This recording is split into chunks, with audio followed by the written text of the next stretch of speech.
Садыр Нуркожоевич, Кемпир Абадты коргоо комитетинин мүчөлөрүнө анча эмне өчөштүңүз? Эмне анча өчүңүз бар? Же наркотик ташып келатып кармалыштыбы? Же мындай бир террордук акттарга даярданып атты беле? Эч бир мыйзамсыз камаганыңар аз келгенсип, эми ар жактан ар кандай басым кылып, кысым кылып, эмнеге анча өчөшүп атасыңар?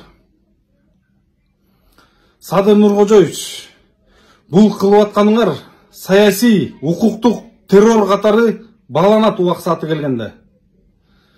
Кытайдагы уйгурларды кыйнап аткан, кыргыз казактарды кыйнап аткан концлагерь кылып албайсыңарбы анча болду? Эмне үчүн аларга медициналык жардам көрсөтүлбөй атат? Эмнеге ооруп атса дагы дарыланганга мүмкүнчүлүк берилбей атат? Эмнеге бышкан тамак киргизилбей атат? СИЗОнун кызматкерлери ачык эле айтып атат. Тапшырма келди. Буларды кыскыла, кыйнагыла, сындыргыла деп, психологиялык, моралдык жактан басым кысым көрсөткүлө деп тапшырма келди деп атат. Эмнеге мындай кадамдарга барып атасыңар? Бул кылганыңар тарых алдында жооп бересиңер. Бул кадамдарыңар саясий, укуктук террор катары баалайм мен. Буларга эмне анча өчөштүңөр билбейм.